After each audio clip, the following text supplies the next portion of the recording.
तो हेलो बच्चों, एक बार पुनः स्वागत है आप सभी का राहुल एकेडमी की एक और बेहतर वीडियो में। तो प्यारे बच्चों, आज की इस वीडियो में हम लोग पढ़ने वाले हैं क्लास 12 के फिजिक्स का एक बहुत ही महत्वपूर्ण डेरिवेशन जो आपके बोर्ड एग्जाम के दृष्टि से काफी ज्यादा इंपॉर्टेंट है। हर साल आपके बोर्ड के एग्जाम में पूछा जाता है और इस पे आधारित न्यूमेरिकल्स भी आपके बोर्ड के एग्जाम में 100% पूछे जाते हैं। तो प्यारे बच्चों, वीडियो शुरू करने से पहले यदि आप हमारे यूट्यूब चैनल पर पहली बार आए होंगे तो चैनल को सब्सक्राइब कर लीजिए। वीडियो पूरा देखिए बच्चों। वीडियो यदि आपको पसंद आती है तो वीडियो को लाइक करिए और साथ ही साथ चैनल को सब्सक्राइब करना न भूलिएगा। तो चलिए बच्चों, बिना किसी देरी के आज की वीडियो को शुरू करते हैं। तो यहाँ पर देखिए, मैंने हेडिंग लगा रखा है धारावाही वृत्ताकार कुंडली के केंद्र पर चुंबकीय क्षेत्र। यानी कि कोई एक धारावाही वृत्ताकार कुंडली होगी जिसके केंद्र पर हमें चुंबकीय क्षेत्र का मान ज्ञात करना है। ठीक है, तो इसमें हम क्या करते हैं कि मान लेते कोई एक चालक तार है जिसको आर त्रिज्या के रूप में मोड़ करके एक लूप बनाया गया है और उसके केंद्र ओ पर हमें चुंबकीय क्षेत्र की गणना करनी है। तो यहाँ पर मैंने थ्योरी थोड़ा सा लिख दिया है, आइए थ्योरी समझ लेते हैं, फिर इसके बाद चित्र के माध्यम से हर एक चीजों के बारे में बिल्कुल सिंपल से सिंपल तरीके में डिस्कस करने वाले हैं। ठीक है, तो यहाँ पर देखिए लिखा गया है कि माना किसी तार को आर त्रिज्या के वृत्त के रूप में मोड़ा गया है जिसमें आई धारा प्रवाहित हो रही है। हमें इस वृत्ताकार कुंडली के केंद्र ओ पर चुंबकीय क्षेत्र ज्ञात करना है। यानी कि हमने माना है कि कोई आर मीटर त्रिज्या का एक कोई वृत्ताकार लूप बनाया किसी तार को और उस तार के केंद्र ओ पर हमें चुंबकीय क्षेत्र की तीव्रता या चुंबकीय क्षेत्र का मान ज्ञात करना है। तो यहाँ पर सबसे पहले हम लोग चित्र बनाएंगे। ठीक है, यहाँ पर मान लेते हैं कि कोई एक हमारा ये धारावाही चालक तार है जिसको आर मीटर की त्रिज्या में मोड़ करके एक वृत्ताकार लूप बनाया गया है। ठीक है, चित्र बिल्कुल क्लियर बनाइएगा बच्चों। ठीक है, चित्र जितना अच्छा रहेगा उतना चीजें अधिक आकर्षक लगेंगी और आपके डेरिवेशन भी बढ़िया तरीके से होंगे। ठीक है, तो ये चीजें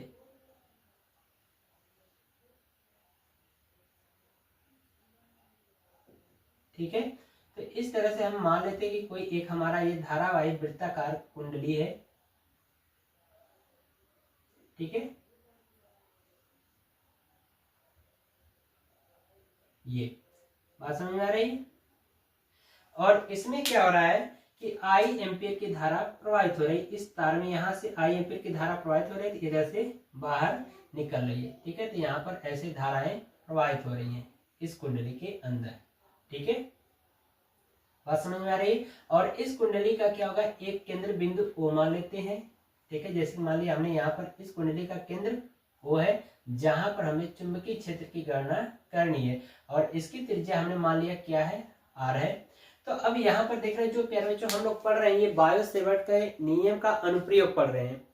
तो बायो-सेवर्ट नाम के जो वैज्ञानिक, इन्होंने अल्पांश लंबाई के कारण चुंबकीय क्षेत्र के मान की गणना करने के लिए नियम दिया था। तो हम क्या करेंगे, सबसे पहले इस वृत्ताकार की जो परिधि है एक लंबाई का ही कार्य कर रही है, तो हम क्या करेंगे, इसके एक अल्पांश भाग के लिए क्या करते हैं, इस केंद्र बिंदु ओ पर चुंबकीय क्षेत्र की गणना कर लेते हैं। फिर इसके बाद पूरी परिधि के लिए चाहिए, यानी पूरी लंबाई के लिए चाहिए, तो हम जो समीकरण प्राप्त होगा, ठीक है, अल्पांश लंबाई के कारण चुंबकीय क्षेत्र का जो मान प्राप्त होगा उसका समाकलन कर देंगे तो हमें पूरे वृत्ताकार लूप के कारण चुंबकीय क्षेत्र का मान प्राप्त हो जाएगा। तो यहाँ पर हम लोग दर्शा लेते हैं एक अल्पांश लंबाई। ठीक है, मान लेते हैं इस परिधि का इतना वाला जो भाग है हमने एक अल्पांश लंबाई ले लिया, छोटा सा भाग ले लिया, इसको दर्शा देते हैं, ये लंबाई कितनी है, डीएल है। ठीक है, बात समझ में आ रही है। तो अब यहाँ पर लिखेंगे अल्पांश लंबाई डीएल के कारण वृत्ताकार कुंडली के केंद्र बिंदु ओ पर चुंबकीय क्षेत्र। तो यहाँ पर निकालेंगे बायो-सेवर्ट के नियम से। पहले लिख लेंगे, यहाँ पर लिखेंगे अल्पांश लंबाई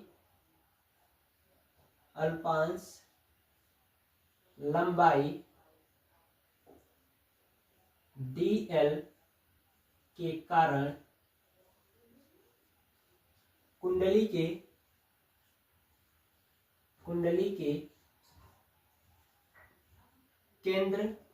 कुंडली के केंद्र ओ पर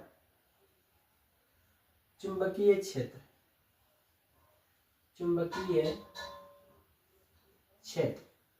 ठीक है, तो चुंबकीय क्षेत्र निकालना है तो किसके नियम के अनुसार निकालेंगे, बायो-सेवर्ट के नियम के अनुसार। तो यहाँ पर लिखेंगे बायो-सेवर्ट के नियम से।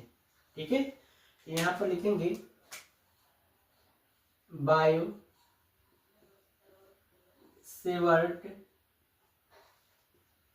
बायो-सेवर्ट के नियम से, ठीक है, बायो-सेवर्ट के नियम से निकालेंगे। बायो-सेवर्ट के नियम का डेरिवेशन मैंने कल करा रखा है, वीडियो का लिंक आपको डिस्क्रिप्शन में दे दूंगा, उसको जरूर देखिएगा। बायो-सेवर्ट का नियम मोस्ट इंपॉर्टेंट है, ठीक है, तो इसलिए उसको जरूर आप देखिएगा, ठीक है। तो यहाँ पर लिख देंगे बायो-सेवर्ट के नियम के अनुसार तो चुंबकीय क्षेत्र का मान इस वृत्ताकार कुंडली के केंद्र O पर मान प्राप्त हो जाएगा dB बराबर μ0/4 इंटू IDL साइन थीटा बटा r², ये हो जाएगा। अब यहाँ पर देख रहे हो कि ये जो कुंडली यानी कि ये जो कुंडली की जो त्रिज्या r है और ये जो अल्पांश लंबाई, इसके बीच में बना कोण क्या हो जाएगा, 90 अंश हो जाएगा।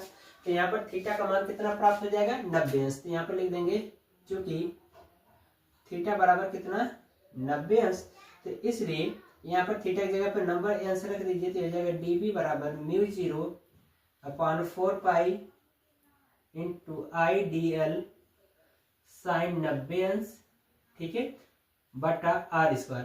अब प्यारे बच्चों साइन 90 अंश का मान होता है 1, तो यहाँ पर 1 रख देंगे तो हमें मान प्राप्त हो जाएगा dB बराबर μ0/4 इंटू IDL बटा r², ये हमें मान प्राप्त हो जाएगा। किसके कारण ये चुंबकीय क्षेत्र का मान प्राप्त हुआ बच्चों, इस अल्पांश लंबाई कारण। तो अब हमें पूरे वृत्ताकार कुंडली के लिए चाहिए चुंबकीय क्षेत्र का मान, तो यहाँ पर लिखेंगे संपूर्ण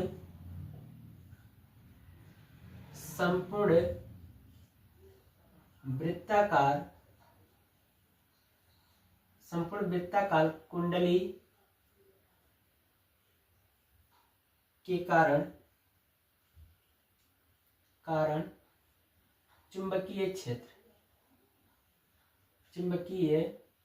क्षेत्र, ठीक है। तो हम क्या करेंगे, संपूर्ण वृत्ताकार कुंडली कारण चुंबकीय क्षेत्र का मान चाहिए, तो ये जो प्यारे बच्चों हमें मान प्राप्त हुआ है इसका हम क्या करेंगे, समाकलन कर देंगे, ठीक है। तो समाकलन कर दीजिए, तो हमें संपूर्ण वृत्ताकार कुंडली कारण चुंबकीय क्षेत्र का मान प्राप्त हो जाएगा। तो ये हो जाएगा समाकलन, ये समाकलन का चिन्ह होता है, तो समाकलन dB बराबर समाकलन μ0/4 इंटू IDL बटा r², ठीक है, ये हो जाएगा। तो इसका समाकलन कर देंगे प्यारे बच्चों, तो ये हमें मान प्राप्त हो जाएगा b, ठीक है, क्योंकि अगर कोई पद अगर dx लिखा होता है तो उसका समाकलन करते हैं तो x प्राप्त होता है, तो उसी तरह से db लिखा गया है तो इसका समाकलन कर देंगे तो b प्राप्त हो जाएगा, ठीक है, ये रूल होता है समाकलन का, ठीक है। अब यहाँ पर देखो ये जो dl है ये लंबाई के सापेक्ष समाकलन करने के लिए कहा जा रहा है, तो हम क्या करेंगे, इस पूरी परिधि के लंबाई के कारण समाकलन करना है ना। तो बाकी जो मान प्राप्त हो जाएगा इसी को dl को हमें क्या करना है, ये अल्पांश लंबाई है तो इसी को बड़ा करना होता है, तो बड़ा करने का मतलब समाकलन कर दीजिए तो वो लंबाई के मान को क्या करता है, बढ़ा देता है। तो हमें इसी dl का समाकलन कर देना है, तो बाकी ये हमारा क्या होगा, कांस्टेंट हो जाएगा, तो ये बाहर निकल जाएगा, तो ये मिल जाएगा μ0/4 इंटू I/r², ठीक है, और ये समाकलन dl। अब ये देख रहे हैं जो समाकलन dl है ये लंबाई के सापेक्ष है, ठीक है, तो लंबाई इसकी क्या हो जाएगी, वृत्त की परिधि के बराबर हो जाएगी। तो यहाँ पर लिख देंगे चूंकि वृत्त की परिधि यानी dl बराबर, ठीक है, ये हमें मान प्राप्त हो जाएगा 2πr, क्योंकि वृत्त की परिधि का फार्मूला होता है 2πr, ठीक है। तो इसको हम क्या करेंगे, यहाँ पर मान रख देंगे, तो ये हो जाएगा प्यारे बच्चों, ठीक है। तो इसको आप स्क्रीनशॉट लीजिए, ठीक है, मैं ऊपर का इतनी जो थ्योरी लिखा है मैंने इसको रख कर दे रहा हूँ, ठीक है। चलिए इसको ले लिया, अब देखो इतना थ्योरी मैं हटा दे रहा हूँ, ठीक है, क्योंकि अब ज्यादा नहीं हमें करना, बस थोड़ी सी जरूरत है, तो इसी को देख लेते हैं यहीं पर, ठीक है। तो यहाँ पर देखिए यही dl की जगह पे ये वाला मान रख देंगे, तो ये हो जाएगा, हमें प्राप्त हो जाएगा b बराबर μ0/4 इंटू I/r² गुणे dl की जगह पे वाला मान रख देंगे 2πr, ठीक है, पाई से कट जाएगा, 2 दूना के 4 और ये 1 r से कट जाएगा, तो फाइनली जो मान हमें प्राप्त हो जाएगा वो हो जाएगा b बराबर μ0 यहाँ से 1 r बचा और यहाँ से 2 बचा और ऊपर आई, तो ये हो जाएगा म्यू 0 इंटू आई बटा 2r। तो ये हमें एक फार्मूला प्राप्त हो गया। तो यानी कि संपूर्ण वृत्ताकार कुंडली के कारण उसके केंद्र बिंदु O पर चुंबकीय क्षेत्र का जो मान प्राप्त होगा वो कितना होगा, ये होगा, यानी B बराबर म्यू 0 I अपान 2r। इसका मात्रक हो जाएगा टेस्ला। ठीक है, यदि मान लेते हैं कि कुंडली में फेरों की संख्या n हो, ठीक है, तो यहाँ पे लिखेंगे यदि कुंडली में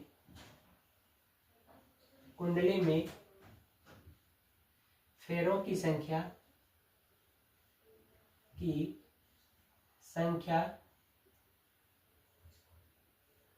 n हो तो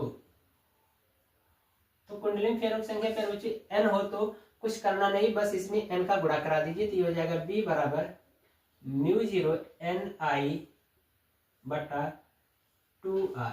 ठीक है, यही हमारा फाइनली डेरिवेशन प्राप्त हो जाएगा, यानी कि वृत्ताकार कुंडली के केंद्र पर चुंबकीय क्षेत्र का मान प्राप्त हो जाएगा, ये फार्मूला। ठीक है, तो इस तरह से प्यारे बच्चों आज की जो हमारी टॉपिक है वो कंप्लीट होती है। तो आशा करते हैं आप सभी को हर एक चीजें समझ में आई होगी। बिल्कुल सिंपल से सिंपल तरीके में करवाया है। यदि प्यारे बच्चों ये आपको वीडियो पसंद आई हो तो वीडियो को लाइक कर दीजिए और साथ ही साथ चैनल को सब्सक्राइब करना न भूलिए। मिलते हैं अगली वीडियो में, तब तक के लिए गुड बाय, थैंक यू, जय हिंद।